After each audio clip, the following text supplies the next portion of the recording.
Yes. Check test. Okay. All right. Welcome, everyone, to the Sunshine Ordinance Task Force Rules Committee. City and County of present. Mr. President, we have a quorum. I would like to know that we have Member Pel sitting in as a guest today. Should we mention that currently at 4:00? Never mind. Okay. We do have a member of the public. Do you wish to take the items out of order and allow public comment at this time, or? Oh, that would be good. I'm okay with that. That would work. Would you like to provide your public comment? So that means there'll be no regular public comment? We are taking item number 3, public comment. Members of the public may address the Rules Committee on matters within the committee's jurisdiction, but not on today's agenda. You may take this public comment now and reopen it later if someone else arrives if you wish. I'm good with that. Ms. Datesh, what have you got for us? Hi there. How you doing? I'm just going through it here. As you know, the Arts Commission is a mess. That's a foregone conclusion. They get violated. They mess up the next day. They have what I see is a pretty weighty matter coming up through the Compliance Committee, which is the 36 non-posting of executive meeting minutes.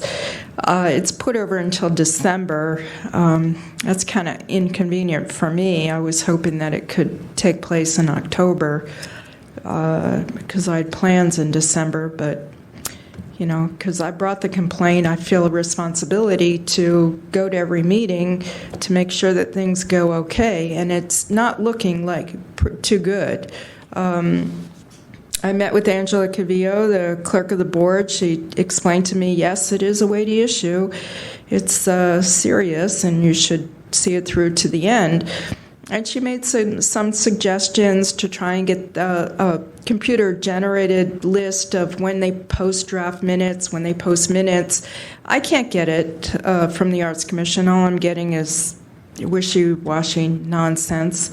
There's other issues that are somewhat weighty, like we all know, Kate Patterson left on maternity leave for 6 months, yet she didn't really provide the public with an email redirect. Here's who you talk to for this, here's who you talk to for that. She's still listed on their website, so that's a confusing issue. Aideen Vera of the city attorney's office can't provide an email that she sent to Kate Patterson to verify that her thing rolls over, so that's a big mess. There's also the non-answered IDRs, particularly the ongoing problems with the postings of the minutes. We all know, because we've been through the education and outreach a number of times, they were told or, persuaded, this is how you do it, this is how you do the draft minutes, this is how you pull the draft minutes off the agenda, and so, but they're still not doing that. And it's a problem for me because I don't want to jam up your agenda with a lot of the same issues over and over again, which is they're not following the policies and procedures for posting their minutes. The minutes are always late. I'm no longer going to the full commission meetings to contest the minutes. I've been 17 times. It's talking to a wall. First thing. Second thing are the number of unanswered IDRs. That's still going on. It's cut and dry. It's written in stone. And, if it's probably 20 unanswered IDRs. There are other issues also. And I don't want to jam up your agenda, which is why I'm here today, to try and see if you can do something to help these people along, because I don't believe in December they're going to come up with very much.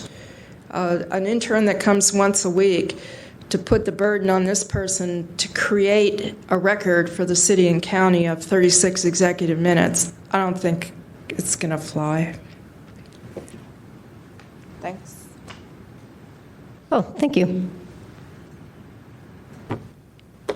As there are no other members of the public, why don't we continue? Item number 2, file number 14030, Sunshine Ordinance Task Force bylaws and complaints procedures, review and possible amendments. On the agenda, I have provided a list of potential issues to address, and there are recommendations from Member Pilpil and former Member Nee attached to the packet, and there are several other documents attached. Would you like me to move on to subject A? Yeah, let's start. Through the Oh, chair. God, do we really have to do that for this meeting? You know what? The chair has decided that just jump in. I can see both of you. Okay. Even you, Pilpil. Just put your hand up. So I know that you need to say something. But go ahead. Victor, could you go through the packet and tell us what is what? Because it's hard for me to discern. That would be good, and my stuff was backwards. Yeah. I flipped it On the over packet and cover everyone- sheet, the first item listed is the draft SOTF bylaws and complaint procedures. Those are the numbered pages with the numbers on the side to indicate pages. That is a copy of the original bylaws and complaint procedures with some minor edits provided by me. So that has myself. your edits? Yes. Okay. The second item attached is the proposed amendments to the bylaws submitted by Member Pelpel. And that starts at page... 15, Oh, actually. okay, 15. So when the numbers stop, Victor ends, right? Right, so Okay. if I can jump in for a second? You may quickly. So I think Victor's version of the complaint procedures are on page 10 through 14 of the packet. Okay. And No, they... 2 through 14. Yeah, 2 through 14. the bylaws are at the front, and then the complaint procedures after that. Yeah. Okay. So then the cover page to my memo is on page 15. Yep, I saw And then the that. attachments are sort of backwards, so from page 16 through 25 are the marked up version That's of the yours. bylaws with my changes. Okay. Then page 26 through 30 are the clean version of the bylaws with my changes. Oh, so 26 is... 26 through 30.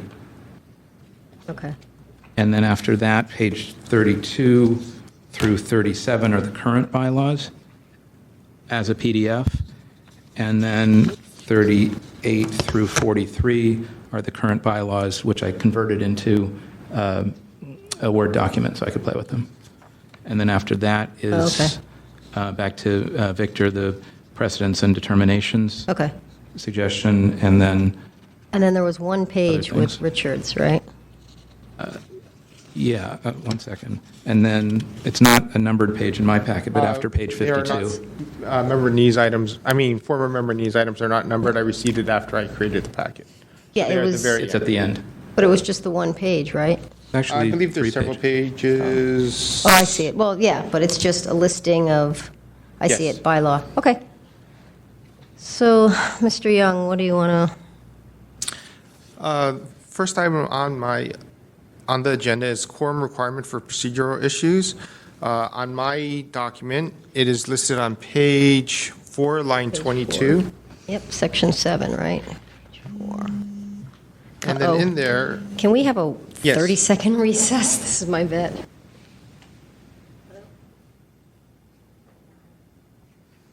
Aren't you glad you did it? Not sure yet.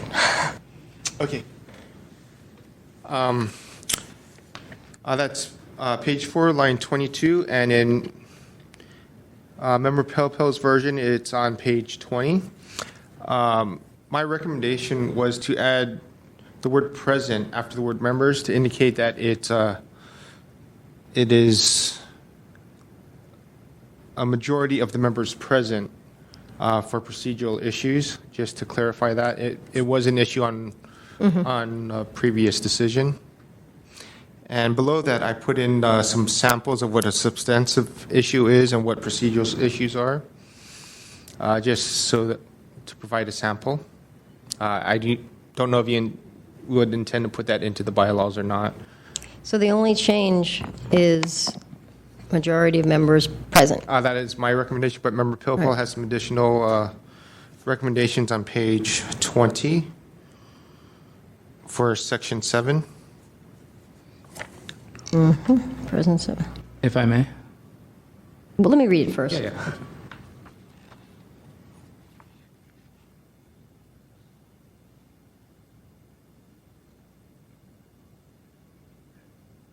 Wait a minute, your first sentence here, David, says the presence of a majority of task force members.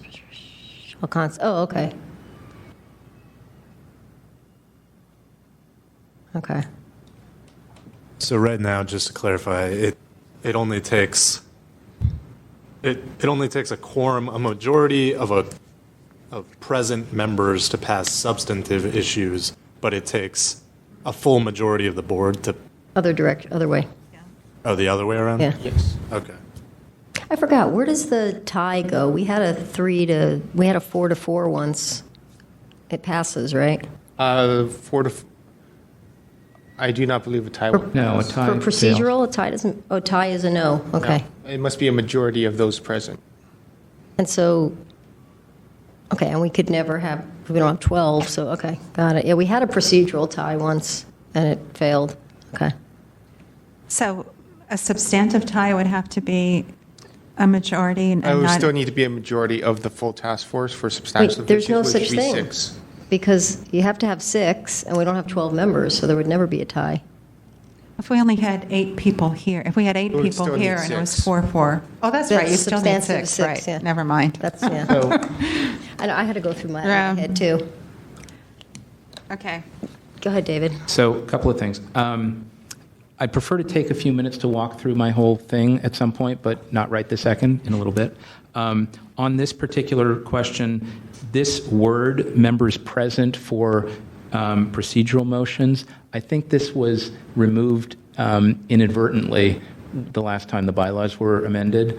The intention was to remove the word present after majority of the members in the previous sentence, and it was eliminated in both places.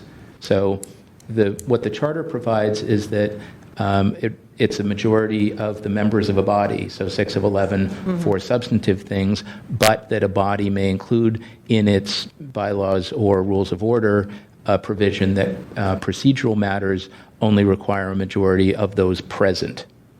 And that's the correction that's sought here. So I'm in agreement on this. And right now, we require a full majority for both substantive and procedural motions. That's how it reads, but I don't think that was We- the intent of the task we don't force the last time do we that. made Yeah, this change. whenever I we think have Member a- Washburn will remember this as well. Well, whenever we have a procedural vote, we don't get 6. If it was 4-3, it goes. We've done that. We've had a Right. few So it's merely procedurals. For correcting the procedural. bylaws to reflect our current practice. So we've sort of been violating the bylaws all along? No, we haven't been. Okay. The bylaws just weren't clear. Oh, Correct. okay. They were interpreted.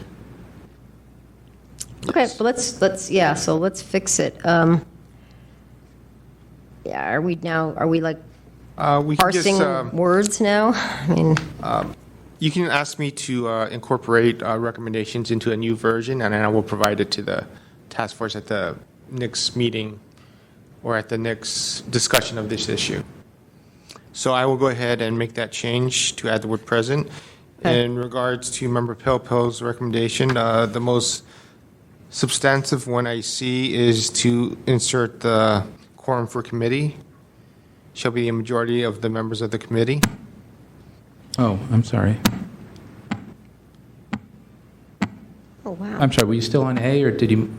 We're still on A, but I'm looking at your edits to that section also. Oh, okay. Like I said, I'd rather just sort of walk through my whole thing for a second, whenever you want that. Okay. Really? As opposed to, I'd almost rather go in order of the, Well, What do you I'd rather just give a brief overview of what I did. Well, no, never come on, what do you think? Whatever you prefer. No, I think that Victor presented some suggestions, and we should work through those. That's fine. Yeah, well, you'll still be heard, David. That's fine. Let's go with the order. I will, So, are I will you- incorporate that change to one. So you've got the flavor of it. I Yes. mean, I'm fine with what you wrote. I'm fine with what David wrote. Just, Yes. mush it together. Next on the agenda is the question of attendance policy. It is recommended that is on That's page 8 of the page 8 packet, of the right? bylaws. Yeah. Oh, not page 8 of the packet. Page 8 of the packet, I got that, it's Article 7. So, yeah, I've spent a lot of time on this one, and I've spoken informally with members of this task force, members of other commissions, with Victor. Right now, the bylaw says, the administrator, and that's Victor, shall notify any member who misses two meetings in a 12-month time. If you miss more than 3, the task force, which I assume is you, Allison, notifies the Board of Supervisors. Now, the part I don't like about this here is it says, if she or he is, well, I don't care about that part. The part I don't like is unable to attend a regular or special meeting of the task force. I wanted to know how my fellow members here feel about sort of bifurcating this. I don't know if it gets too complicated, but anybody that signs up for this signed up for a once-a-month Sunshine Ordinance Task Force meeting, and then a once-a-month, probably, subcommittee meeting. So it seems to me burdensome to say, oh, and you have to do this special meeting every month until the backlog is caught up and be accountable for a number of absences. So we can do this one of two ways. We can keep it the way it is, say if you miss 2 members of a 2 instances of a regular meeting, Victor will notify you. If you have 3, blah, blah, blah. I think we should treat the special meetings separately. I mean, we encourage people to be there, but I don't think people should be punished for that. Maybe either put a cap on that also and say 3 absences of that. It may be moot, because we may be caught up soon anyhow, right? It can always become another issue in the It future. always becomes Yeah, an issue. right. So, I don't want to, shall we say, encourage people to miss the, whatever they are, the special meetings, but, I had one that I couldn't get to. What do you think? Well, I think that Rick Nee actually offers a possible way out of this, and it's something that we used to do in the recent past. This is on... What number? I tell you It's right his now, number it's 20. Page 55. It's the next to 54. last page of the packet. And he said, consider creating an excused category for absences. It says, be cautioned that even an excused absence can slow the work. You may want to set a limit on the number of such absences.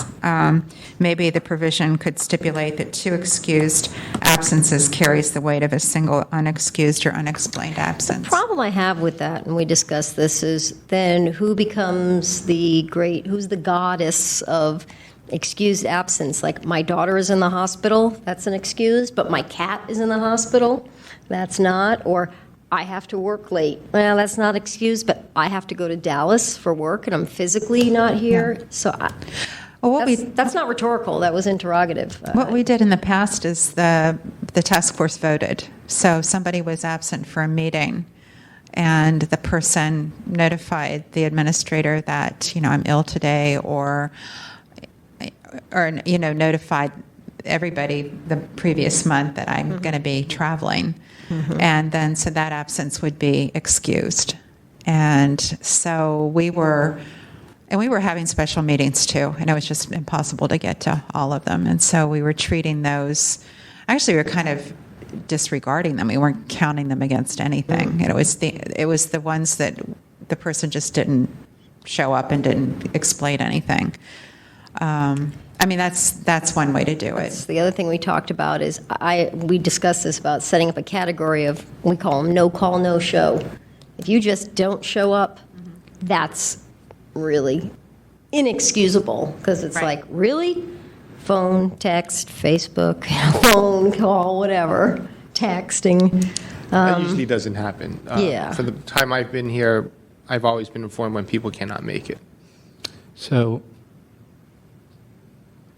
You can't talk. No, go ahead. Just kidding. So I think my thoughts on this, I have language about attendance. It's on page 16. I think I went with regular meetings only, and that after missing 2 regular meetings, the member is notified, and after 3, the administrator notifies the Board of Soups. The administrator, it says the task force, which I assume means. I changed it to the administrator so it's very Okay. clear on who does what. I think perhaps a corollary thing to this is to include an attendance chart either with the minutes every time or just include that in the administrator's report if there's anyone who gets close. I'm not keen on the idea of an attendance chart. It's in the minutes. It says who was Okay. there. It's, you know. Well, in any event, where I came to with this was not doing excused absences because that gets very complicated and an exercise in judgment. I do And agree. opinionated, too. Yes. Yeah. Judgment. And I agree that people sign up for basically 2 meetings a month, and now we're doing 3 and possibly more. And that's more burdensome. But I think ultimately it's about us being here. And I don't want to get rid of members. I want to encourage people to be here. And so I didn't think that it needed to be unnecessarily punitive, just sort of encouraging people and being aware that, it's hard to be 100% all the time. What if we had a vote before the Board of Supervisors was notified? So like if somebody, say somebody misses 3 meetings, but in each, because, every meeting a family member had died, right? I think You're so morbid. people might be willing to excuse those 3 absences and say, maybe we don't need to notify the Board of Supervisors about this. But if Well, has the notifying the Board of Supervisors, just so you Ever know, been, like, a notifying the thing? Board of Supervisors is really just a rubber stamp kind of thing. I mean, it's not like they're going to come Sure, they're crashing down. not quick to take action. on Yeah. something. I don't think they're going to rain hellfire and brimstone on that person. They might say, hey, and this did happen, is everything okay? And the answer is, I think it was my daughter was in the hospital. There were 3, which I consider, I was out of town, and then something happened unexpectedly. So notifying the Board of Supervisors is just a chance to tell your story, or not. Well, then it seems to me that it doesn't really matter what we do. If the like threat of punishment at the end Well, of it is absolutely vacant. Well, no, then who because the cares? Board of Supervisors may come down and say, okay, what was the reason for your 3 missed absences? And if your answer is, I didn't feel like going, then maybe they might be looking at removal. If someone just stops coming. Yeah, it has happened, not on this commission, but where people just stop showing up. And then you want to say, look, is your heart not in this anymore? It's okay. Well, in the recent past, when we were down a few members, the seats weren't filled. And we would there were 2 or 3 people whose attendance was pretty spotty. It really completely affected the ability to do anything. And that's when we started tightening up because we couldn't meet, we didn't have quorum, or one person would leave and that would be it for the Right. night. In your opinion, were they valid absences, or was their heart just not in it anymore? In your opinion, no people, no names. I think in one case, probably they really didn't want to participate, and the other couple, I don't know, I don't know, but it was a real issue, and I think if it becomes a problem where multiple people aren't coming on a regular basis, then we do have to have this provision that we can act on and find replacements just so we can continue. Well, and that to me seems like we should have some control over the stuff that's sent to the board, right? Instead of automatically doing it after 3 absences, and then the board, seeing it maybe a little bit as like a boy who cried wolf thing. Whereas if we wait and exercise where we send stuff when we think it's really warranted, where people are. What do other commissions do? Do they have similar bylaws and notify whoever appoints I them? would need to research that, but In my experience, it varies. Bodies appointed by the mayor generally have a different scheme where they notify the mayor's appointment secretary quarterly about attendance, and the mayor takes into account attendance of members, and if somebody is not showing up, they get removed or replaced. Bodies appointed by the Board of Soups generally have something like this about, you missed 2 or 3 meetings, and you're either either the board is notified, or in some cases, you're just deemed resigned in the ordinance. But it varies. This is sort of I think what we have here is kind of a reasonable approach, and even if it says the administrator shall, I think that's to some extent at the discretion of the chair. So the administrator can say, there have been 3 absences, shall we notify the board? And the chair can say, there are other circumstances, let's not right now. And I think that's reasonably exercised. So I is think that- this language I kind of am works held for to the the word moment. shall. Yeah, that means Shall means you're Must. must, Okay. yes. Well, You're thinking might, maybe, may. may. all right, well then, I'm good with shall and letting it happen, and if someone needs to explain what the circumstances were, let them. So this And I is- say that as someone who's, close on that, as I think Member David is, and I think we're both aware of our attendance situation. And I'm worried that I could very easily fall within that same situation. And not for want of, serving, but just because Stuff happens. scheduling conflicts come up, May I suggest that it's 2 issues? Shall we separate regular and special?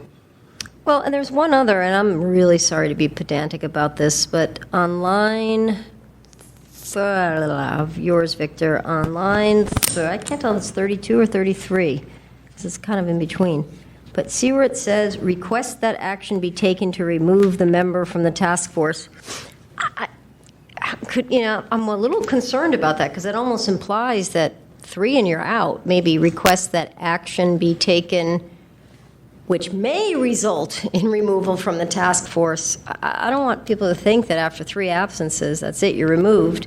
And I don't want people to use this as a sort of as happened last year, people used it as sort of a political maneuver or political weapon is a better word, to remove people. I don't want to put that there. So maybe say request that action be taken. I wouldn't even put the request that action be taken, period. That's kind of vague, Appropriate, but or that some action be taken? We can leave it at shall notify the Board of Supervisors, and they can determine their own actions. yeah, I keep it like that. I just, And if you want to add a recommendation, it would be up to the task force if they want to add a recommendation. So we would just leave out that last part, and after, a period after, shall notify the Board of Supervisors, and then, I would read the sentence, in my opinion, the sentence can read like this, starting in the middle of line, can't tell if that's 30 or 31, but if a member of the task force misses more than 3 regular meetings in any 12-month period of time, the task force shall notify the Board of Supervisors. Period. Period, yeah. Forget the rest. yeah, that's what I And was. by task force, we need to determine who the task force is. members of- The full task force prior to a Let's meeting. go the administrator. That's why I had the administrator, and I had it as 3 absences, 2 absences notifies, you notify the member, 3 absences, you notify the board. So not this more than 3, because I'm fine with the administrator, but you're the chair. What do you want? The administrator prefers that the chair does it. Okay, then it's between you guys. I want to sit and watch this one. I would be happy to draft a letter, but I Sell would prefer tickets. that the authority of the chair. Well, in this case, it's a sort of a cut and dry thing. It's not A letter. There's no opinion, there's no nothing, it's just on such and such It's a date. 3 regular member meetings. Joe It's Schmo not, missed, yeah. the 3 is just when 3 meetings are missed, this is what happens. If 4 and 5 meetings are missed, then other things happen. They'll be notified of each additional meeting being missed. Because I would provide a list of all the meetings that were missed. Yeah. And then in addition to that, I assume that you would like to strike the special meetings from this provision? Yeah, why don't we just, that would make it so much easier, where it says unable to attend a regular or special meeting, just make it say unable to attend a regular meeting. well, no. I would say unable to attend a meeting of the task force. The notification should be separate from the trigger. What I was trying to do here I'm was separate, if you miss Oh, 3 regular, what are we, meet on Wednesdays, 3 regular meetings, then that's bad. You signed up for this, we want to know why, if you've got excuse, we'll discuss it. But I wanted to separate that. I don't want people being punished for missing the yeah. special meetings. So I think what he was saying was the first sentence is about notifying the administrator. And we want that regardless of if it's a Mm-hmm. Oh, I see. special or a You're regular. right. Member of the task force shall notify. You're right. I didn't even Yeah. catch that. I think what you wanted is the second sentence. Second, And then on the- misses Two two regular meetings in the 12th. Thank you. So that's line 20, 28, 29. 28, 29. Oh, so that's how you do it? If it's in between, you just say, Yeah. Well, this numbering Oh. comes from our legislation, so. okay, I see one. I see where the one is. It's a little higher. So line 28 should say, I see it now. The line, give the task force. So on line 29 line 29 then, shall notify a member who misses two regular meetings. And then, yeah, that's good. And then I should delete the last portion of the last sentence to, Yep. and I believe that's a good start. If we need to make any additional adjustments, we could do it at a Yeah, I later think we time. could And then live I- with that. And then I would suggest at the end of line, whatever it is, 3031, if a member of the task force misses, strike more than, so it would say misses 3 regular meetings in a 12-month period of time. Because in the previous see. sentence, it says that when the third absence occurs, that'll trigger it, but then this language says more than, so it doesn't. Right. And Victor, what you were suggesting was that you would notify the board after every subsequent missed meeting after I the would- third, right? I believe that would Or be, the chair. I believe that's what I would do. So really, I think should read, the task force shall notify, Task I force s- misses 3 or more regular So- meetings in any 12-month I period of understand time. that the intent of this paragraph, the way it was written, was you miss 2, you get a letter. Warned. Yep. Yeah, you missed 3, is that 3 was lost. You missed 3, you're kind of in trouble. You missed more than 3, then it went to Board of Supervisors, and that's why they had removal. That's how I'm interpreting it. Yeah, that's how it's. 3 was like don't On the do it hairy again. edge. Yeah, you're on the 4 edge. is- 4 is you're out. We really ought to resign. Yep. I mean, in practical terms, no one has ever been removed from the task force for any reason in the past 20 years. People have had their terms expired, people have resigned.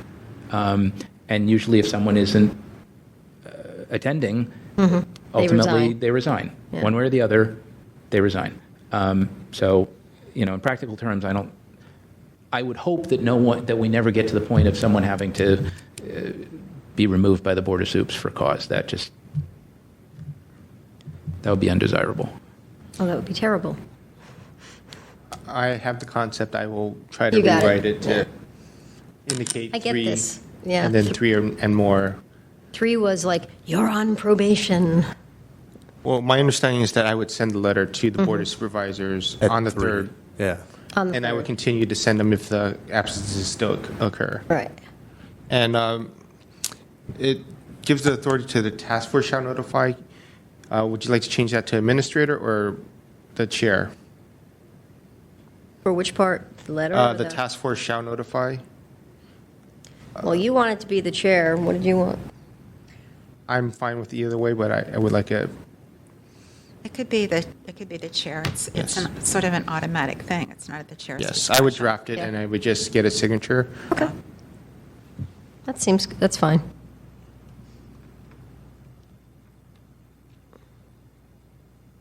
I will make those recommended changes for review at the next meeting. Continuance policy. Oh, actually, task force precedence log. I have drafted something brand new as a sample. Warm off the press. This is something I Oh, thanks. Yeah. Just lost my.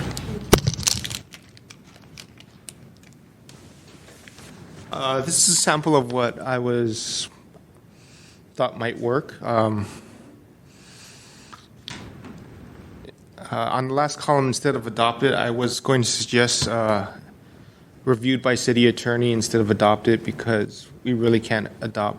I don't believe we can adopt a precedent and force future members of the task force to comply with it.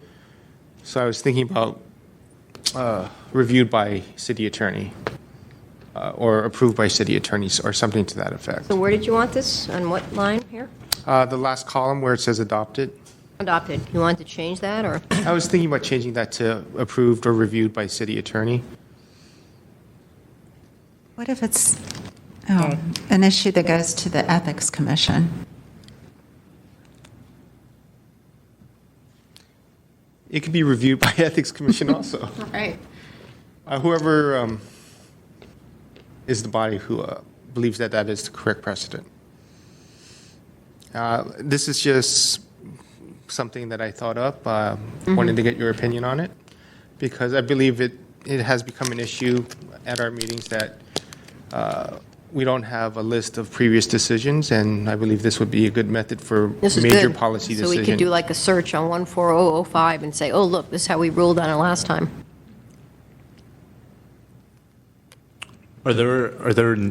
Is this patient records one? Is that written too, or is that? This is just an issue that has come up several times, Repeatedly. and so I'm well aware of this one. Are there seriously no written decisions in the history of the task force? We have orders of determination. Right. What about having a column here for the provision that we found a violation for? So all of any yes. decision about For, agendas or, ordinance section. yeah, the section of the ordinance, right? Yes. I don't believe medical records would fall under this, because I believe they're excluded from public records. Well, there's a section of the ordinance about exemptions Oh, to yes. Right. disclosure, so 6254K. this is So- relevant to that. Okay, I will add that column, ordinance section. And then the description could be skinnier and, longer. So I have kind of mixed views on this topic of setting a table of precedents. I think we decide kind of instant cases based on the particular facts there. If we want to say more broadly, it's our view that the city's policy on this topic should be blah, I think we can say that, maybe not on that particular case, but maybe as a follow-up item. And then we should distribute memos or correspondence to all city department heads saying that. On this date, we decided that this topic, blah, blah, blah, we hope that departments will adhere to this.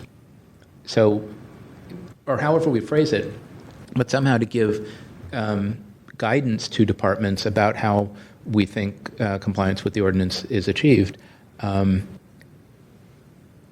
The city attorney does their good government guide, which is, huge and extensive. I don't know that we'll ever have something that's quite that detailed and extensive, but I think we could start to develop our view of the world, as it were, and that it need not be. And we could, distribute something larger, more generally. And when there is a particular thing that we're evolving, we should distribute that. I don't think that we communicate enough with city departments, except where there's a complaint or a violation to be found. I think that we should be more proactive, and this might be one way to do that. Just my thoughts. Well, I think there are two different issues here. One, I think I was looking at this as an internal document, something for us to consult, because those of us who've been around for a while, we remember a similar case and Chair Fisher's been around, we had a similar case, and how were we thinking about it? So this wouldn't be for public distribution or anything to hold anybody to. It's kind of a record of how we decided Well, I things think in the past. It says guideline, so right there. Yeah. Guideline is, it still has to go in the packet, right? It has to be shared with the public? My intention was for it to be a public document. Yeah. It would be a public document, but it wouldn't be something that we would hold anybody to. No, This it's is a a guide. simple record of how we've decided things in the past. It's a guideline, and I brought this up before. Is there again with I remember this case. There was a case that we visited a second time, and I vividly remember this, that I voted differently the second time because with the department, whoever it was, made a much more persuasive case and brought forth all this other documentation that we didn't have the first time. And I went, oh, okay, this is so much more persuasive. So hence the term guideline is really important. Doesn't mean that we're always going to rule this Oh, way. no, but not at all, no.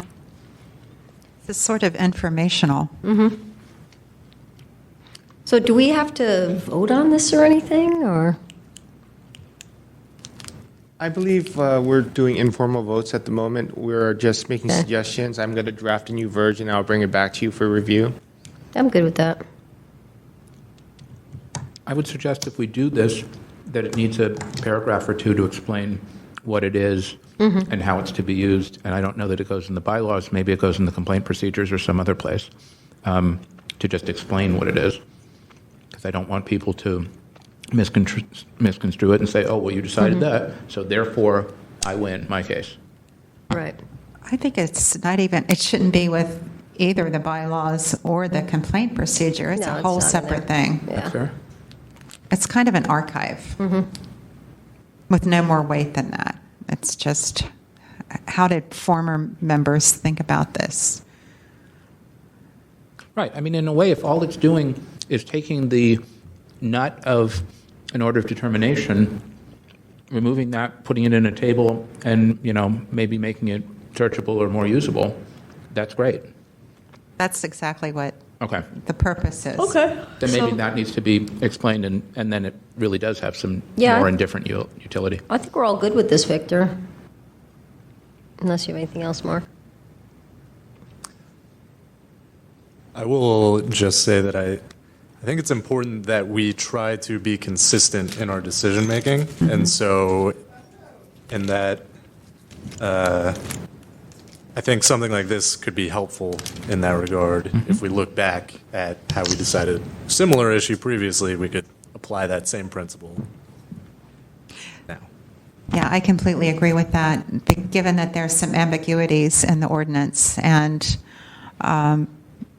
we not infrequently have cases where we could go either way. We're just, I think it is important to be consistent to build credibility. Okay. Can we move on to the next So one? I will try to provide a summary of what the intended use of this document is going to be. And its intention is to be an internal document with I like the word guideline, the word Yeah. you have right at the Public, top there. but Yeah. an archive, yeah. archive guide instead Guide, of a guideline. precedence. How would we Yeah. remove the word precedence from this? Yeah, get rid of precedence and just call it, Archive of former, or of, It could be a table of decisions. yeah, I that's don't okay. know. We can play with it. yeah. The word precedence will be removed, and we will come up with a new title. Yeah, that's, Although the point about it, striving to be consistent, is this will help that effort. Yeah. And of course, all this is subject to revisions as we find the uses for it. okay, the next is the continuance policy. Where is that? That's the one I have a big blank on. Continuance policy, page 11. Oh, look, it was right there. This is broken down into just two subjects, continuances prior to meetings and then continuances during the meeting. Prior to the meeting, it currently states 3 days prior to the meeting, which is not useful to the committee because I cannot add anything to the Right. agenda. But I don't think, I did suggest changing it to 5, but I don't think that would be any more useful. So that is a policy decision for the committee. Well, let's be clear. Let's let Victor finish, right? Did you have anything else? And I did want to suggest authorizing the chair to approve continuances for special circumstances that come in under that timeframe. So I do not have to call in departments just to have the special circumstances where they're almost guaranteed to be approved. It's hard to think of the situation, but I would like to leave it in the hands of the chair to make last-minute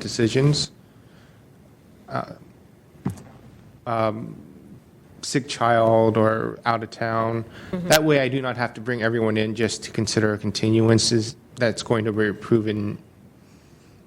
approved anyways. So in section A is the complainant, the person making the complaint.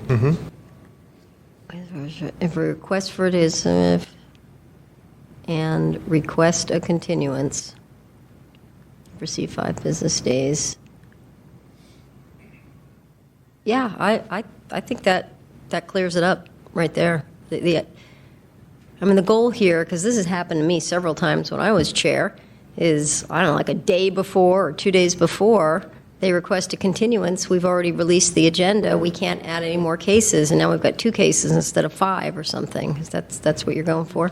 Yes. Yep, okay. 2 extra days may be helpful, but it's kind of hard to get someone to commit to come in on short notice. But even 5 days it could be useful just to push people to let me know earlier. Okay. But in terms of the special circumstances, authorizing a continuance with special request to the chair for special circumstances, just so I don't have to call in all parties just Yep. to consider a continuance. That's your discretion. Yeah, because it gets messy. Yes. The public gets involved. So in section B, maybe I'm jumping ahead, but have you ever had a situation where the respondent calls and says, we can't be there, we only have one person in the department who handles this, she's on vacation, That has happened. and then what do you do? Most of the times complainants are nice and they agree, but I have had one situation where they were not, and the department had to jump through hoops to get somebody here. I know we've had cases where no respondent showed up at all. That happened once or twice. Yes. More than once or twice over Yeah, the I know. years, yeah. So, yeah, I'm good with these changes. How about you guys? Does that include the special circumstances? Or do we want to leave that? What Might special- open. there was special There's nothing circumstance? listed in here. Yeah. It was just something I thought of when thinking on the situation. It could confuse the issue, but it would give me the ability to make changes to the agenda. So where would you put, I don't see this special circumstance. I can draft something for your review Well, at the next just meeting. go ahead. What did you mean by special circumstances? And where were you going to put it in this? It would be under Section A. And special circumstances is, The chair may consider continuance Rather than under 5 days. well, I kind of thought the whole oh, I see what you're saying. So if somebody calls you 4 days before and says, no, I see what you're saying. Yeah, I'm good with that. If someone calls you 4 days before and says, my daughter's in the hospital, you got to give them the continuance. I mean, But let's be clear, once the agenda is published, whether it's Thursday or Friday, then I Right. think any request after that has to go before the body. I go through the packets when I get them. I would prefer for stuff to be culled out beforehand. Yeah, no, and I so know. when you go through the 500 pages, that all of that stuff is ready to go. And if there's something that's going to get pulled, pull it before I see it. So I like the 5 days. If they come in with something later, then I think they should have to sort of appear and explain so, good but cause. What if they can't appear? what if they're in the hospital? Well, then Victor says, I heard from them, they requested continuance, they're in the hospital, but it's before, then it's up to us to determine if there was good cause. I mean, that's kind of the And that's your standard. special circumstance. Yes, We're back to that's- that. But then the city department would have come. Yes. Yeah, but that's the issue. Now the poor city department is sitting there, especially if they're the third on the agenda or something, and they don't get moved up. We usually do move them up, but Well, if it's continued, they can just leave. yeah. They would know early on, but they would still have to come. But they still have to come. Yeah. Especially the ones that are at other locations. Can you I do can this? draft something. Can you do this so we say, okay, it's 5 days, and then it's 3 days before, and the complainant calls up and says, there's no way I can be there. I have to go out of town suddenly. My mother is sick in New York. She's in the hospital. I have to go. Please, put this off. Can you then call the department, the respondent, and say, just so you know, this person is not going to be here, so At this don't point. come? That is a possibility. 'Cause I I'm can upfront. I can inform the respondent that the committee's going to consider the continuance, or the complainant will not be here and they've asked for a continuance, I could tell them that they do not need to appear because Yeah, most likely will get continued, but that is why I want to request that we authorize the chair to allow the continuance, so I can just tell the department, don't show up. Well, again, once it's on the agenda, I think the chair loses the ability to take it off. I think it's up to the body, and I'm concerned that if we put too much discretion in here, that complainants will try to game the system, and we've seen some of that already. We have? Yes, with Well, define game the system. something's on the agenda, the complainant and the respondent absolutely know, they were notified, and then one or the other doesn't show and requests or doesn't request that the item be continued, makes a request for accommodation a day or two before the meeting, and so all of our scheduling is thrown out the window. What about if Victor receives a request for a continuance within 5 days, that he automatically notifies the respondent That's good. that Yeah, we're yeah, going yeah. to Consider it. We're going to consider a continuance, and so the action that we would take would either be continue it or close it, right? And so the respondent wouldn't need to be there under either circumstance. Well, they might want to be there, though. They would need to be there in case they do not continue it. They would need to be available to proceed with the hearing. But we couldn't. I mean, I would personally vote against continuing in the absence of, like, hearing the case without the complainant there. On the other hand, I might be okay closing it if they, repeatedly asked for continuances within 5 days of the hearing. So, But I think that would be the extreme circumstance. The more likely circumstance would be a complainant who something legitimate happens, they Right. can't make it. Sure. And so so- you let the respondent know the complainant can't be there. We will Right. continue this. Right. We wouldn't close it if it was the first time it was on the agenda. And yeah. We can reconsider this. We can think about this issue and rethink it at the next meeting if you'd like. I guess the point for me is, up until the time that the agenda is set, I think it's up to the administrator and the chair to decide what's happening. After the agenda is set, I think it's up to the task force to decide if either party has shown good cause, then I think we continue it or deal with it in some other way. But the burden is on them, once it's on the agenda, to tell us why they don't want to proceed with the thing, whether they're here or communicate in advance. And I think we've been open to that. They just have to show it. Yeah, I'm good with that, but Victor just said, let's move this on.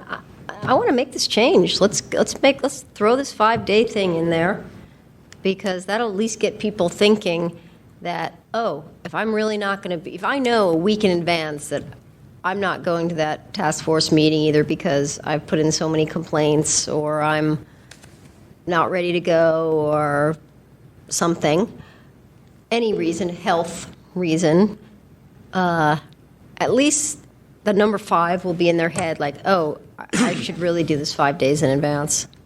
So I'm saying let's leave this in. I mean, we're not the final arbiters here. The 5 days, yes, definitely. Yeah. The other issue, I believe it's still a questionable issue. The other issue being? Yes. Any continuances after the 5 days Okay. prior. So I believe we can just think on that issue. I will keep it in my notes and bring it up at a relevant time. The other issue is continuances during the meeting. I have been working on some new actions for the committees to standardize our actions. But my concern concerning continuances at the meeting is continue to the call. They can go into a limbo state. So I would, my suggestion, if we continue for no show, that we set a limit on that if they do not contact the administrator within something like 90 days, that the administrator shall table the file or or close the file. Yeah. Okay. I mean, yeah, I'm fine with that. And that sometimes the committee shall continue matters pending further information. If that further information doesn't come, I would like some kind of instructions to the administrator to close it, or to bring it back to the task force after a certain amount of time, or a reminder can be sent to the chair. Something so that it does not just sit forever. So in other words, the administrator, you for now, would track these things and Yes. remind me of Yes. the status so we can decide what to do. Yes. Because I believe there's an item from Anonymous in, I believe it's either compliance or education I think and it's an EOT. EOTC that's been sitting there for over a year and a half. Does That it was just keep getting continued. continued? Oh, It was continued to the call of the chair, and nothing has happened with it. And I believe Anonymous has another item that went to compliance and amendments that was continued to the call of the chair pending additional information. So I believe after 6 months, we don't even need to make this official. It could just be something that I do. I'll notify the chair after 6 months. But I believe we should inform the complainants that we don't hear anything within 6 months. We intend to close it, just so there's an end date. Yeah. But I can draft some language to insert into our orders or procedures. okay. Next is the revision of the complaint procedure. This is the big one. Yep, this is page 10, right? I believe Start. it's page 10 of the packet, page public complaint procedure. page 48.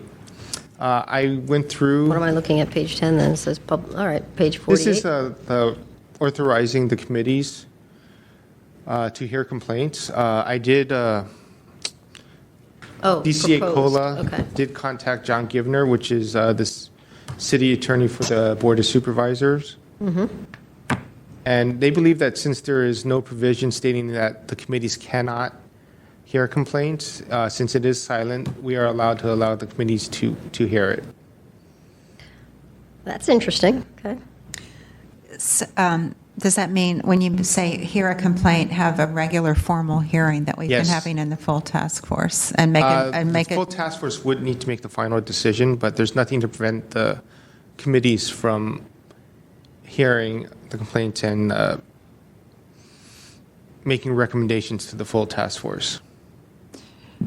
So it would have the similar. It would have the same structure as a hearing before the full task force, and so the claimant, complainant, and respondent would offer facts and evidence, and the committee members would question them as so the same structure, but no motion for.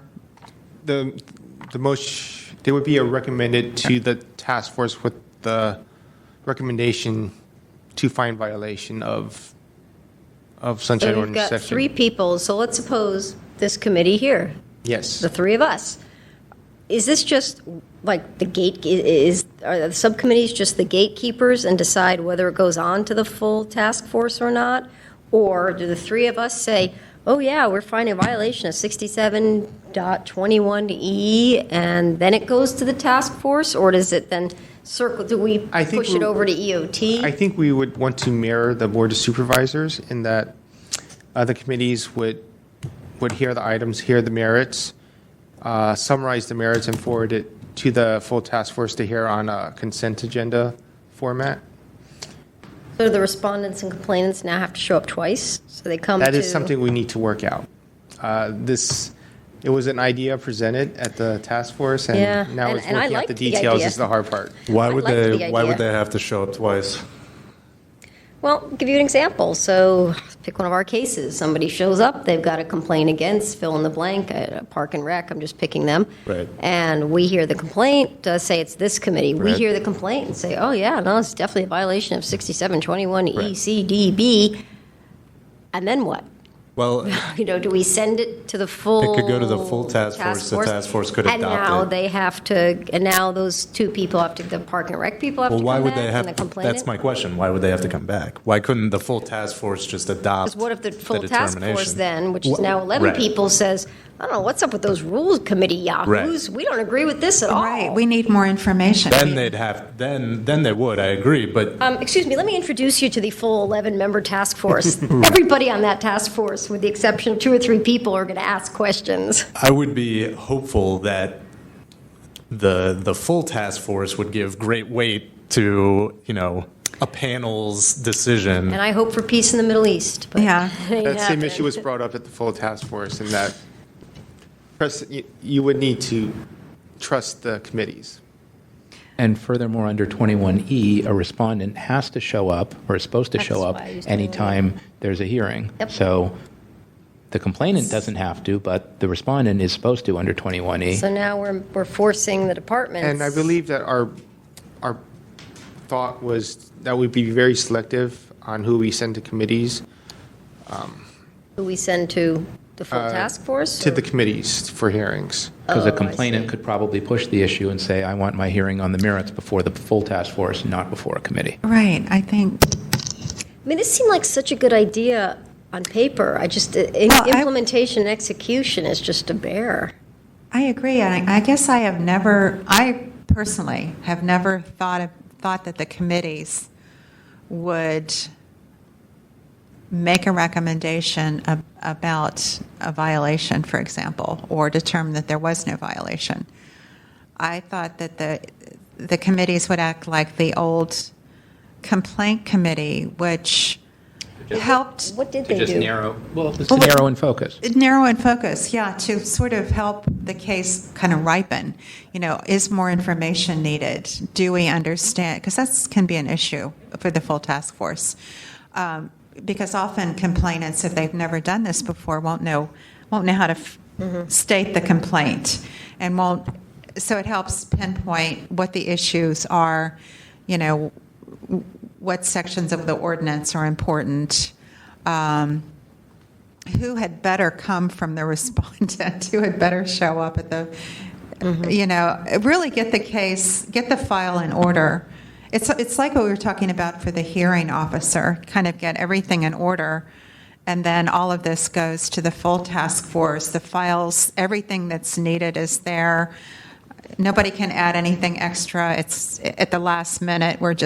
Everything's ready, and we don't have to spend an hour trying to figure out what's going on. That's how I've been thinking about it. Not having committees, that's not going to fly with. Remember, this task force is certainly not with members of the activist community. I believe the task force the committees can determine how far they want to go with it. They don't have to issue a decision. They can They can't. issue a recommendation. Yeah, that's the. So let me ask you, you may know this, or you may know this. What did the former complaint committee do? I mean, what was, I guess the benefit is the word I'm looking for.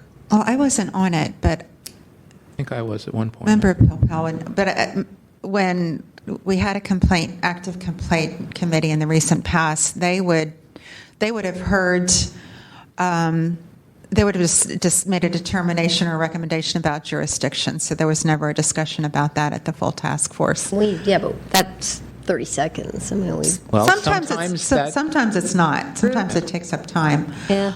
And I thought that they heard enough about it that they kind of got the issues in focus. The cases were ready to be heard. And sometimes they were mediated. Yeah. There was if we had a case that the complainant said, I'm fine, it looks like I've gotten what I want. I mean, mediation does happen. So it's a chance There are instances that I remember where someone would come in and say, this department didn't give me what I was looking for. And the department would say, well, we didn't really know what you were looking for. You sent in 5 requests and they were all gibberish. And the person would say, well, what I was really looking for is blah. And the department would say, oh, well, now we sort of understand. So either we can work this out, or they'd come in and say, I asked for that and they didn't give it to me. And then we would say, well, where was your request? In all of our packet material, we didn't see your request, or we didn't see the department's response. Could you provide those two things? Or what you're really talking about is a peace officer issue, so can somebody, brief 832.7 or how this relates to 6254K or something? And they say, oh, okay, so that's the issue you want us to focus on. So when we sort of get into it a little bit, it makes more sense to everybody, and I think it's sort of beyond what Victor can do. I mean, Victor can encourage and ask complainants and respondents to do certain things, but ultimately they can flip them off, and apparently do, and then we end up dealing with it. But the more we can focus that issue, then when it gets to the full task force, it can just be, okay, so that's the thing. We don't need to hear about why and where and your whole backstory, and. And I recall when the first couple of years that I was on the task force and we had the complaint committee, probably for the first 3 or 4 years, we would hear maybe 8 to 10, we would have 8 to 10 cases. I know, I was looking at those agendas. And we would get through them. I mean, sometimes we'd have very long meetings, but we got through a lot of cases in a given night. And I don't recall sitting there for 2 hours for any case. It just... Right. The packets were, everything pretty much. Issues were just more focused. Yeah. I mean, we've had cases where it's been impossible to know what's going on. Right. So a complaint committee. A portion of them. Okay. Does that make sense? Member I'm Rumble? just trying. Yeah, go ahead. Yeah, I guess it doesn't really solve the two appearances problem, though, right? It sounds like the complaint committee would also, under what you were suggesting, somebody from the agency would also have to appear for that, right? Yes, they would still need to appear twice. So, I would say the benefit of having committees here is you have the possibility of resolution at the first one. It may be that the full board ultimately votes to rehear it, and then there's definitely a second appearance that's needed. But at least if the committee was hearing it, there's a possibility. I guess if the committee's hearing it, there would be a possibility of mediation, and the case goes away. I think the committee finding a violation is a whole different matter. Well, they could find a violation and pass on a recommendation to the full board to adopt that finding. And, Or they could find no violation, Right. and the full board task could also- force would find a violation then. That's a possibility too. Well, right, Either way. and so that's what I was saying. The full board could say, no, we actually want to hear this, and vote to hear it. Instead of, so going through all the permutations of what could happen, the committee votes that there's no violation, passes that recommendation onto the full board. The full board could either say, yes, we agree, no violation, or say, no, we want to rehear this. And then you get the second appearance. Except to enable that to happen, the committee would have to forward a great deal of information. It would have to be a very complete file, and that's not going to happen because we aren't going to have a TCA there in any of this. It's just going to be us and Victor because, so I don't know that the full task force would have enough information to say, yes, we'd like to hear it. I would say before we codify any of this because of all of these outstanding issues, we should maybe take a couple of test cases and try them with the other two standing committees, with people who are willing, and see how it goes. And that's probably without the deputy city attorney. It may be that if we're going to do this and make it a regular practice, that we need to get Nick at the committees. And if that means picking another fight with the city attorney, then so be it. But again, I think we should sort of try this again and see how it works. At a minimum, if upon my review, I don't think it should go before the task force, such as a jurisdictional issue. We have several complaints against the Housing Authority where, We don't have that jurisdiction, do we? yes, I would like to send something like that to I see what you're to a saying. committee, or authorize myself to deny the application because we don't have jurisdiction, one or the other. Yeah, I mean, if somebody sends us a complaint against the school San district. Francisco Giants or something, well, Or the something school district, ridiculous, or whatever. the San Francisco Giants, we say, we have no jurisdiction over the San Yes, Francisco I Giants. currently don't Just- have authority to make that determination myself.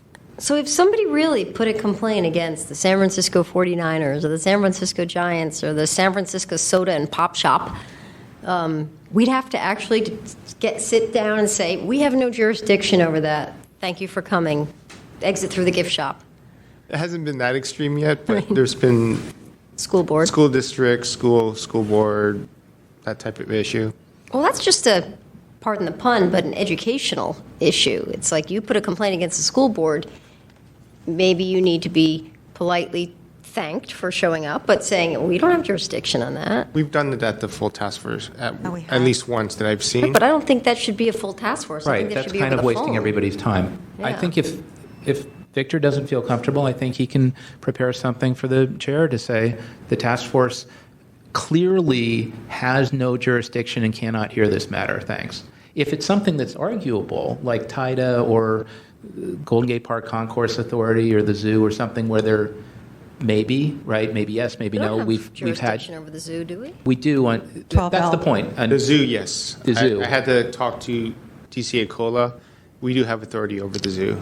It's Rec and Park, part of Rec and Park? It's part of Rec and due to Park, their but contract. there was a lease agreement in more zoo 1993 cases. that are Those would be subject more to. The interesting. point is, those where, and obviously you would check with Nick on this, but if there's agreement that there's no way we have jurisdiction, I think you can just make it go away.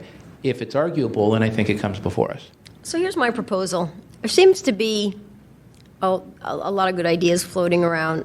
Let's give this a shot, because I think Victor, having gone through, I don't know, 106, read through or looked at 161 complaints over the last 2 years of doing this, you got a pretty good handle on this. And, you know, I'm not saying that this is, you don't select these cases in the order in which they're received. We kind of look around and see which ones should go when and which ones fall in the certain time frames. You can probably pick ones that might be better for this complaint committee.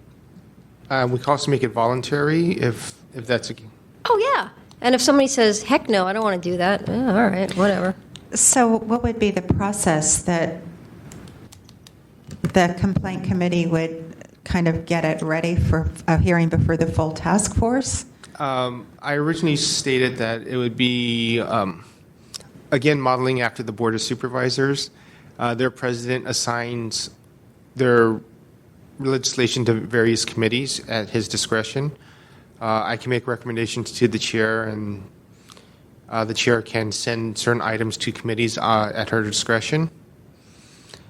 And we could still get DCA Cola's the memo that he writes up for each case, right? I'm pretty sure he'd be willing to write the memo. Yeah. I mean, it shouldn't matter which. Write it Yeah. now or write it later, he would still have to Right. write it. So maybe for this month, EOT and this committee met. For next month, I guess this committee meets again, and Do we the, meet again next month? Every other month. Every other? oh, well, I don't know who else, and compliance and amendments is meeting next month. So maybe as the chair, if you can pick a couple of cases, work with Victor, and try sending them to CAC on the merits and see how that works. May I suggest, I think the full task force needs to talk about this. okay. Okay, but I'm provide saying us- you could Before we just do try it. Okay. My suggestion would be several of the anonymous cases, if she would be willing, Yep. and anybody who would like to be heard earlier, they would have to agree to appear twice, but if they wanted to be heard earlier than 3 or 4 months, we could assign them to a committee. I'm good with that. Are we almost done with this category? Yes, we can, Because we have gone through 1, 2, 3, 4, 5 items and have not taken public comment on anything. So perhaps I would open this up to the public for public comment on those first. on those first 5 items, on the subject of those first 5 items, if we could take public comment. Okay, hearing none? No, come on. Did that on purpose. I think most of your recommendations are good, especially when you have repetitive complaints by the same person. I think if somebody just wants the order and says, oh, that's great, I got the order, I don't care what happens, that's one thing. But if somebody is saying to you these same things are going on and on, this entity needs to be watched or overseen just by putting these cases somehow together in compliance, you would be able to see that they're not following up with whatever they're supposed to be doing. So that would free up I don't know how long the backlog is, but for me as a complainant, it's a commitment of time. Every time I submit a complaint, I have to invest at least 4 months of hanging around. I know that I have to appear at least twice to make sure that the case is heard and everything's put together, and they don't try to worm out of it. And that's a burden to put on somebody. Once you know what you're getting into, you have to really think about filing these complaints. So I would say, I'd go for it. If you're going to do that, put them all together. Let's see what's going on. So I think a lot of your recommendations are good so far. Okay, thank you. What are we next? Next item is reconsideration of decisions. What was that one about? Item 1F, page 12 of the packet. I currently receive a lot of requests from complainants to reconsider decisions. Really? Currently, our bylaw Reconsideration of task force findings, that one? Yes. I would just like to clarify in this, your wishes. Are we only going to allow reconsiderations of order of determinations, or are you going to allow any other reconsiderations at any other time? So that's why things keep coming back. Not necessarily, but that at the last meeting, it was on the administrator's report where I received 3 requests for reconsideration. I could just tell them our procedures say it's not allowed, but I wanted to get your opinion on this. Well, right here it says that it is allowed, right? Only for order of determinations. Oh, okay. If that is the only option that they have, I would like to state that So no other reconsiderations. Let me clarify this maybe for my sake and perhaps Mr. Rummold's. This is, as has happened many times, we hear both cases, blah, blah, complaint and respond and rebuttal, et cetera, and then no violation is found. We bang the gavel, move on to the next case. These are those considered. This is somebody saying, wait a minute, you found no violation, I want you to reconsider it. And right now we say, no, there's no OD, so no reconsideration. Or there was a violation and the department said, or whatever. That all situations are valid, and then also order of determination can be found, and then the committees hear the items and they conclude the case. So let me pose this as a question. Somebody comes in here, a complainant comes in, and at the end of 2 hours, there's no violation, and they are disappointed. Can they request another hearing? At this time, no. But they sort of do somehow, because we see these come back. They file another complaint on file- another date. Okay. Different situation, same issue. Or different department? Yes. Okay. So what are we trying to do? What's your goal This is here? very specific to cases that have been filed. Decision is made. They disagree with the decision and they want the task force to reconsider. I just want to clarify what situations are you willing to reconsider an item? So does this page 12 have your changes in it? I don't have any There recommendations were no right now. changes. Did you have any? I would like clarification, and I'd like to clarify it in the procedures, just so that I can quote it when I tell people now. Okay. I've got to run. I would say only on the merits. and only within a specified number of days.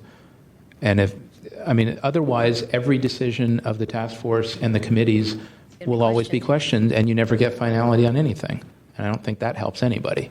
And I think in the case of reconsideration, they should have to show either facts that weren't available at the time or some other really extraordinary thing to warrant us reopening it. Otherwise, it's done. Yeah, I'm good with Like it this. or not. What have you got?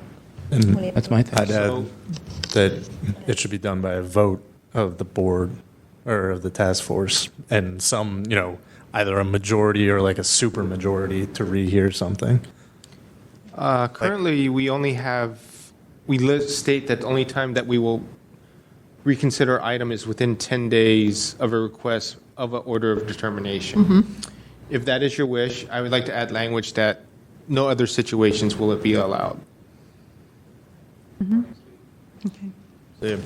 Just to make sure that it's stated specifically that that is the only situation when we will reconsider an item. If the request is filed within 10 days after the Order of determination is issued. Yeah. So if that happens and then the board votes to rehear it, I don't If see there's it. new information. Right, and Yeah. there should be, I don't know if we want to put language in the bylaws that says, that sets forth the times when we will rehear cases, but I think new information is one, or, changed circumstances. Yes. I believe the current wording states that. Oh. It's just a matter of when is it allowed. So, Something to the I effect will that clarify that only it's- under these circumstances. Yes. Yeah. so at this time, I'm going to clarify that the only time we will allow it is within 10 days of the order. Right. And I'm going to write a statement that no other situations will be allowed. That way, when I receive a request in the future, I can quote the section and deny any request. Okay. Okay, I'm good. Let's go to the next item then. Approval of minutes policy. That is on Page. Article 7, page 7, I think. That's G. Page. I have page 5. I don't know why you put it there. I have Article 5, section, where? Is that Article 5, section 1? Give me a moment. I will find it. Article Page 5, section 1. 46. Oh, I have it as page 7 in your part. Yes. Or is that just, I believe it would be page 46. okay, so Pursuant to Robert's Rules of Order. page 46. Oh, okay, I was looking at our bylaws, page 7, the stuff that you didn't change anything on that? Let me double check that.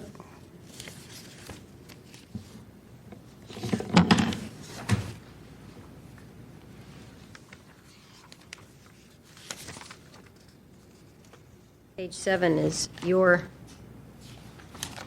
it's right here, it's,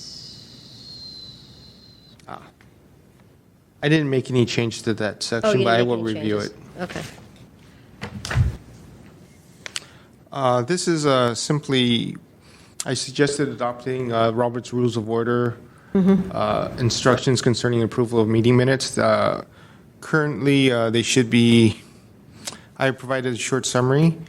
They should be scheduled at the beginning of the agenda. We currently have that in our bylaws also. I will distribute the minutes to the members of the task force prior to the meeting. The chair is to call for the reading of the minutes, and since they've been previously distributed, I do not actually need to read them. Right.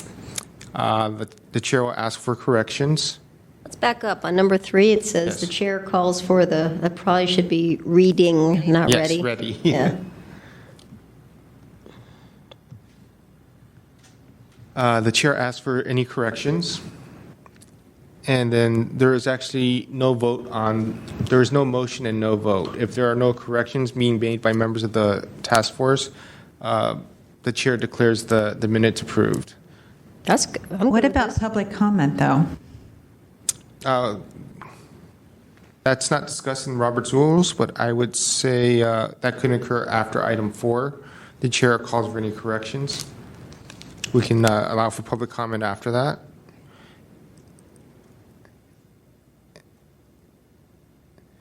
or maybe before item 4, ask for someplace around item 4, and then we can declare the minutes approved by unanimous vote.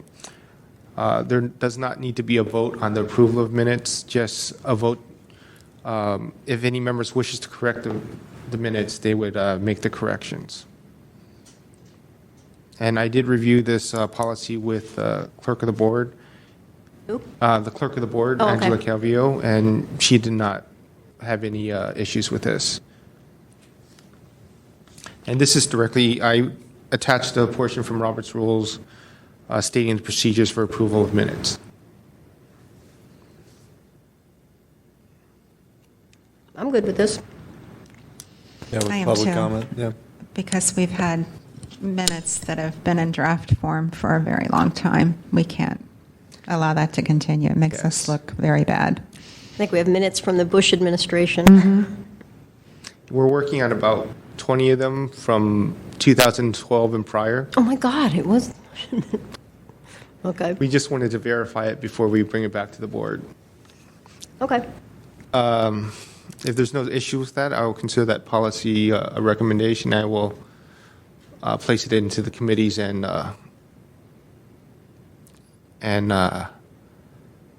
board agendas. I mean, task force agendas. Okay. Reconsider of complaint policy. I believe that is a rehash. Oh, okay, so that's the same as E. Yes. Thank you. Complaint file management. This is where I have multiple complaints on the same department for the same issue. And this is pretty well stated in the bylaws, and we have not been violating that. Ah,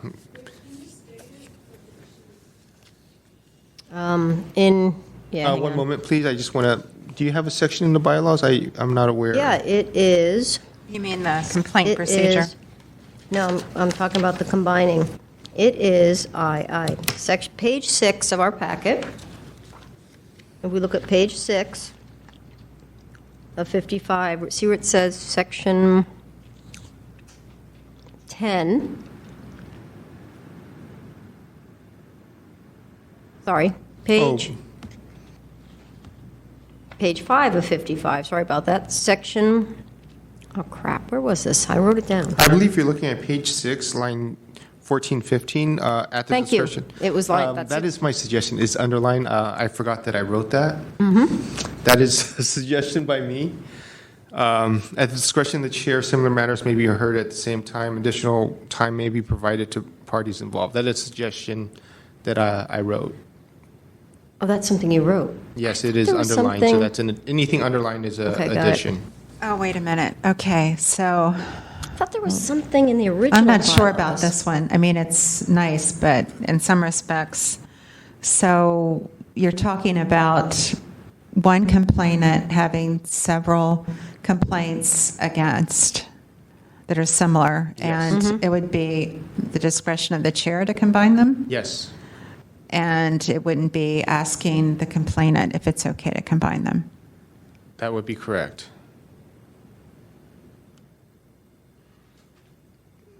I don't know if this should go in the bylaws, though. I don't know if this is the place for that. Well, it is part of This is- hearing procedures for complaints. Oh.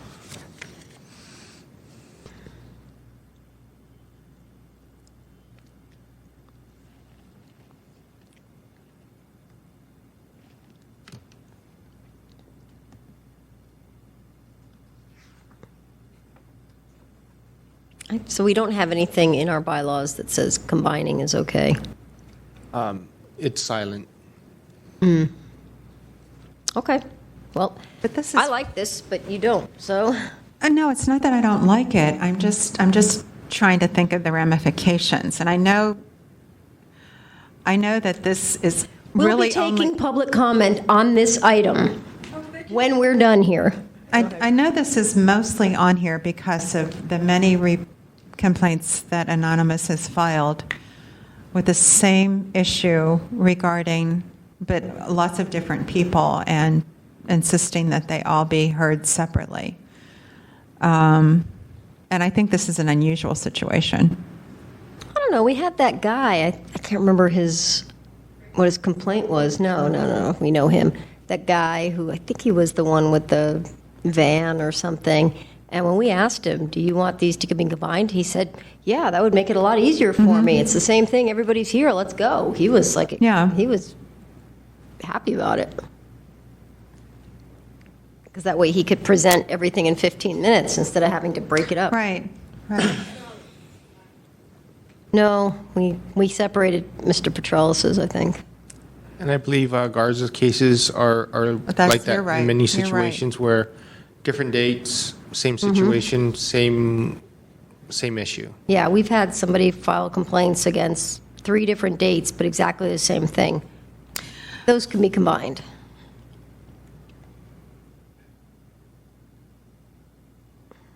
Well, I think the wording could, yeah, okay, so the principle is fine. I'm just thinking about the wording. Similar matters. It's almost like it has to be the same complaint regarding the same facts. We wouldn't permit, somewhat similar things that had different issues conceivably to be combined. Yeah, and we also have to think about the public too on this. If they, seems that it's almost like we're half and half. Half the people said, yeah, that's a great idea, put them together, and the other half are like, no, I don't want these conflated.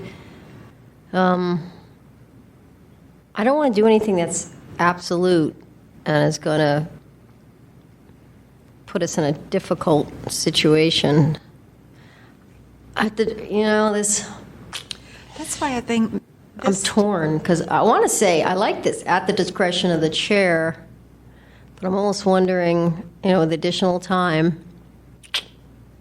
But it does make it pretty absolute. Well, I mean, What's it's vague? discretionary, Yeah. so. But on the other hand, they are getting extra time. So if you've got 3 complaints, you've got 15 minutes. Well, it also doesn't say that similar matters must be heard at the same time, right? It's at the Right. discretion of the chair. So if a complainant got up and said, I can't believe Right. you're considering consolidating these. That's true. They can make their You could point. exercise your discretion Yeah, not to. they can make their point. The task force members have a chance to discuss it with the chair. I'm good with this. Yeah. I don't think we're going to be Well, I think pushing the public out of the decision. I think, okay, we have the ability now to combine things at the time of the hearing. This would be before the agenda is set. This would be one agenda item that combines everything. I combine believe them? we would just, You want to combine them before they get to us. It would be one agenda item. If Yep. the chair could make that decision as before the agenda is that set. was, I believe, I don't have the authority to combine the items right now, but prior to the hearing, it would happen at the hearing. I would leave everything separate, and then I would call all the items at once at the discretion of the chair. So if you leave everything separate, then do you put up 7 cases on that day? Because we think that 4 of them are going to be combined? That would be an issue. Yeah. Some thought would have to be put into it. Currently, I do it where I think they should be combined. I put them all on at the same time. And usually, it does happen. Yeah, it usually does happen, and it's something that the chair suggests, but the members weigh in, and the complainant has an opportunity to weigh in as well. So I don't know that needs to be in the bylaws. It's almost like it ought to be in a sort of a procedures, an SOP maybe. It can be moved to the complaint procedures if we wish. Yeah, that's where it Let's belongs. put it there then. Yeah, belongs in Okay. the complaint. Yeah. I'm good with that. While we're on this section, I just want to discuss item 7. Item This 7? is on the same issue, on the same page. Vote by the public comment at the discretion of the chair on each motion and/or new motion if a vote fails. What line is that? This is on page 6, line 910. Currently, we allow public comment on each motion of the task force. There could be several motions on the same complaint. That has been an item of discussion.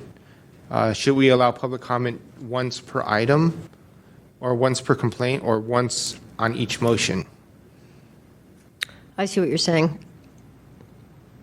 Well, I know what I would say. What about you, Allison? Boy, Paula, as soon as, I'm going to take public comment as soon as we finish. What are we on? G? I? This one's As soon not as on the list. It's just we were in the same section, so I thought I would bring it up. Okay. Boy, this is one where, it's hard to make a blanket statement. Yes. I mean, it depends. The motions might be quite different, in which case it would make sense to have the public comment on each of them separately. But if they're, It is at the discretion of the chair, but I believe we need to have a general policy. We may not even need to write it down, but this might be another SOP thing. yes, is it the general policy of the task force to only take public comment once? Because currently the public says, you made a new motion, Right. you need to take public comment again. I think we should It's up do to it the once. chair, but there is that pressure. And then we change motions. So, item to think about, I believe. Yeah. Why don't we take this opportunity to take public comment on any of the items from A through L, but let's be on items A through. This issue of combining a number of, say, unanswered IDRs under one complaint is very bad, because that's happened to me a number of times. Either you have to be a really good trained public speaker to address 15 IDRs, which is way too much, in 15 minutes. You just got to sort of fly them through there and hope that you guys can comprehend what you're talking about. And I'm not really sure whether each one has to be a violation or they all have to be a violation, but it certainly opens the door to a lot of insanity. And you've seen it too many times where the Arts Commission will not come in with a file like other departments do, saying, well, this is the evidence that we presented, and then you go through the drill. Well, did you get the information you wanted? Well, no, there's a couple other things I'm looking for. It doesn't go that way with the Arts Commission.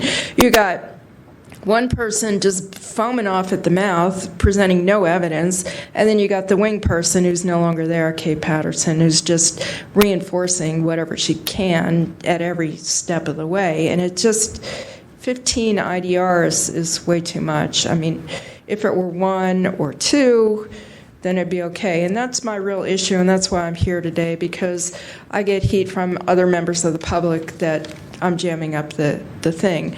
One unanswered IDR results in an order. You can say at that day, well, here's a bunch of additional ones, but they're not included in your packet because it's not on the agenda. So I don't know how to deal with that myself, and especially when it comes up over and over again, it's chaos for me, and it causes me a lot of anxiety, because how can I present that much information, even though it's 15 minutes? How can I do it? I lost by one vote last time because I was ranting. I was all over the place, and it's just too much to take in. So I hope, however you're going to resolve this, that I don't want to fight with Victor. Oh, it has to be, each one has to be a separate complaint file. He wants to close it out. He wants to move these cases along. And I want him to comply, so we're bumping heads. Okay.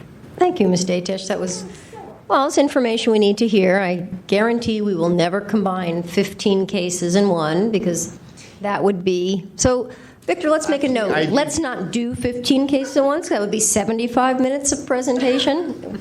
Well, this is something we need to talk about in terms They're like down to 3.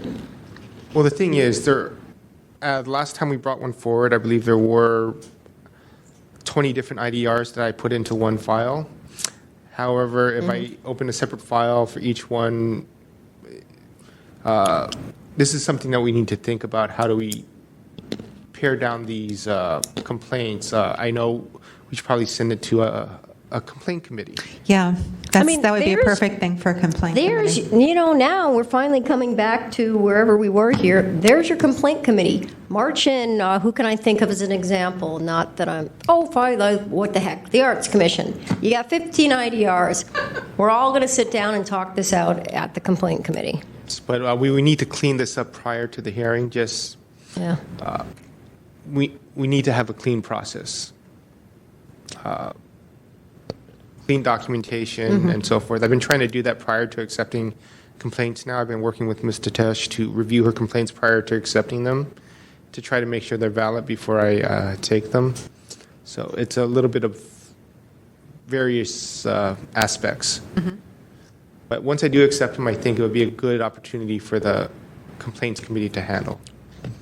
Specifically compliance and amendments, since they have so many of their files already.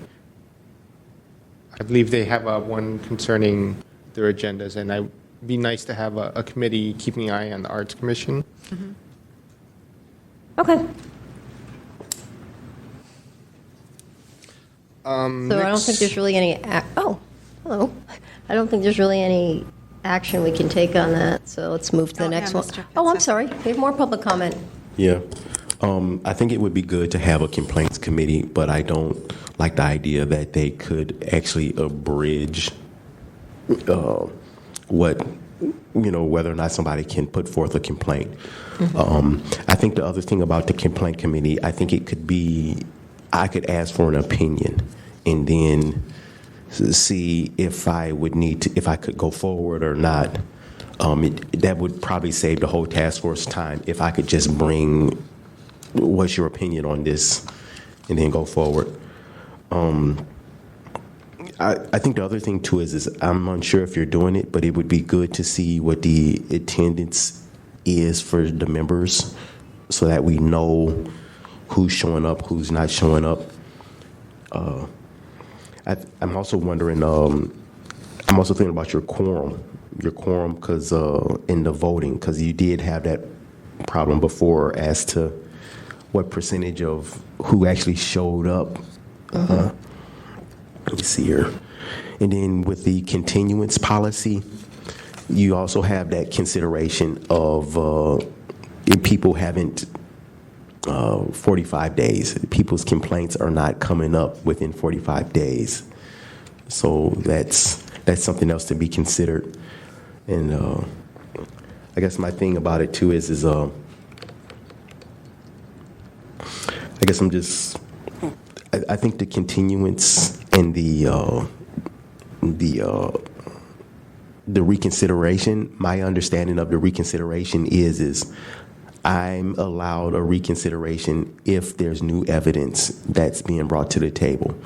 Other than that, then I'm not entitled to a reconsideration. So hopefully we can consider that. And I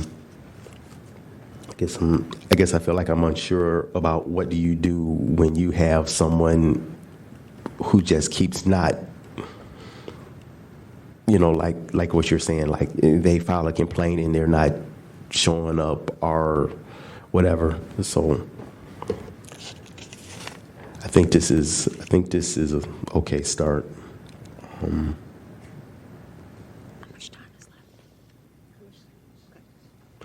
Yeah, I think part of the complaints and stuff like that, I would like. I wish we could do something to just get the bodies, the government just to respond. Sometimes they just don't even. I was just told, and I will be filing. They told me that this is all I'm entitled to, and I didn't get all my information. So I wish we could somehow figure out how to get more buy-in. Okay. Well, hey, thanks for coming today, and thanks for your comments. Okay, Victor, I think we're ready to go to... Just before we move on, I was thinking the complaints committee, the reviewing of the departmental responses. Currently, we receive the responses. However, there's really no review of that response until we get to the meeting.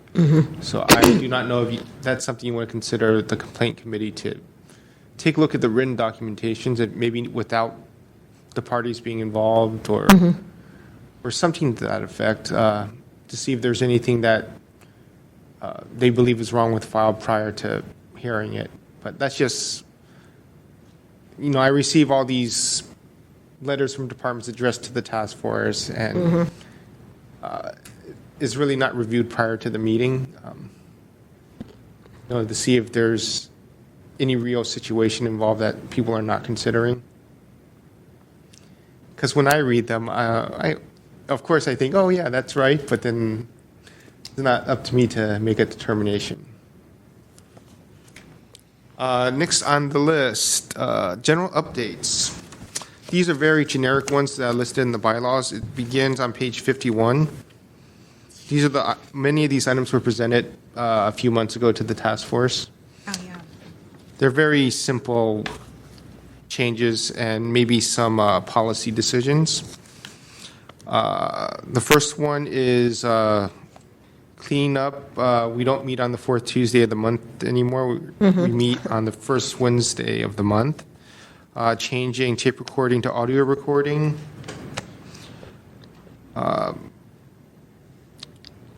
Remove all references to complaint committee. Yeah, Rick pointed that out too. Continuous requests, we already spoke about that. Remove referral pre-hearing conference before complaint committee. This is something we also talked about, close files if they do not show up with option to reopen. We reviewed the attendance policy. We reviewed the majority policy. We reviewed the president's attendance. We reviewed. We were going to talk about the compliance procedure or complaint procedure. We've already done that. We've considered the reconsideration policy.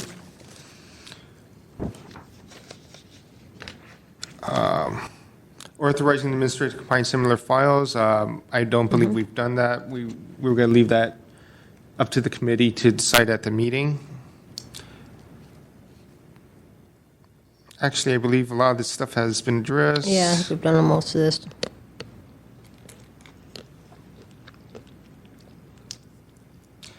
Non-response to communications, both after a meeting or in general. I would like to be able to close a file if they do not communicate with after a certain amount of attempts via certified mail. I would just state that due to non-communications after so many attempts, we are consider your file concluded. Please let us know if you'd like us to keep it open and hear it. Just so I have the authority to close a file if the complainant does not respond to my communications. Last week, I believe I placed an item on the agenda just so I can close it because the complainant was not responding to my communications. I would prefer to be able to close it without having to put it on an agenda. Yeah, that's busy work. The last two, this is more of a policy issue, making the assumption that the department head is always named as the responsible party, CCing the department head or informing the custodian to forward all complaints to the department head.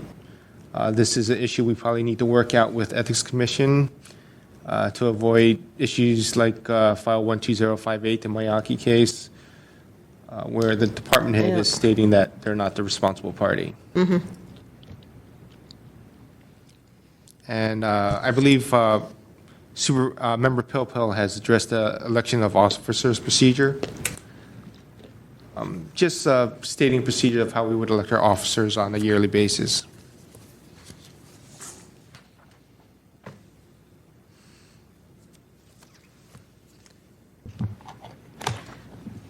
Okay. And then I think the only last one we have here is letter L. I believe we discussed that under the general. We what? We spoke about it under the general updates. Yeah. So just to reiterate, no, I got it. Yes. Okay, and item number 3 we've already done. We've already had public comment Yes. several times. So why don't we call the next item? 4? Prior to that, Yes. concerning instructions on item number 2, would you like me to implement any of Member Nee's suggestions or any of Member Pelpel's suggestions? Well, weren't they sort of folded in? I mean, I weren't they can all review really the similar? suggestions and implement them if you would like. That might be helpful to, based on Just what have we've been one talking. copy. Based on Yes. what we've been talking about today, have a marked up version, so using track changes or something like that, and then a clean version. Yes. Yeah, I don't want you to have to, pull your hair out taking pills and knees stuff. I think, you got kind of flavor. I don't think anything that David said or Rick said is really all that different from what you put in there. Is there anything that is just diametrically opposed? I can review their suggestions, Yeah. and if I have no issues with it, I think the flavors here are really, we're talking like, vanilla maybe with a few chocolate chips in here. We're not comparing like vanilla versus, cinnamon or ginger or something here. Yes. Yes, I have an idea of what you want. I will try to come up with a proposal. The complaint procedure is going to be the hardest issue to address. I assume that we will have to do a test of it with willing parties to begin with before requiring Coalition it. of the Willing. Do we want to put that part of what we talked about tonight on the 23rd's agenda? The complaint procedure? Yeah. I can do that. So, Committee Chair complaint Fisher, procedure. so Chair Fisher, do you Hello. think it would be a good idea to bring the issue of the complaint procedure, specifically hearing complaints in the committees before the full task force to get their thought before we, because I was thinking the compliance and amendments meets next month, and it would be meeting as a complaint committee, right? We talked there's about no it like need to- there's really no need to push forward that quickly. I believe November 1st is my target date to have all my pending files heard, except for anonymous cases, and I'm working on that. When is the next the next meeting is a special meeting, right? Is that the Yes, 23rd? next week on the 23rd, and the meeting after that will be October the 1st. By the first meeting of November, we will have everything scheduled.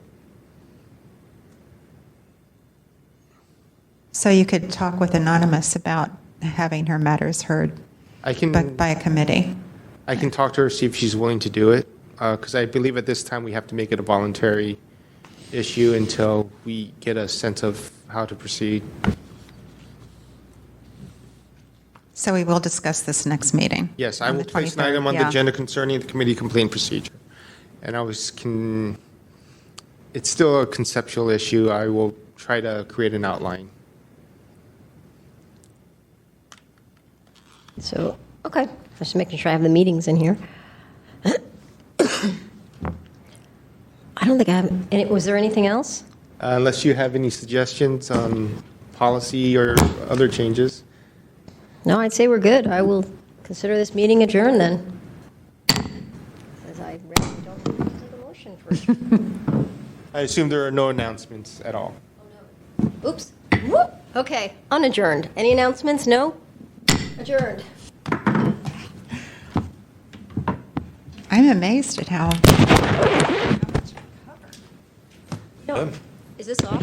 Let me turn them all off. We should make a recommendation.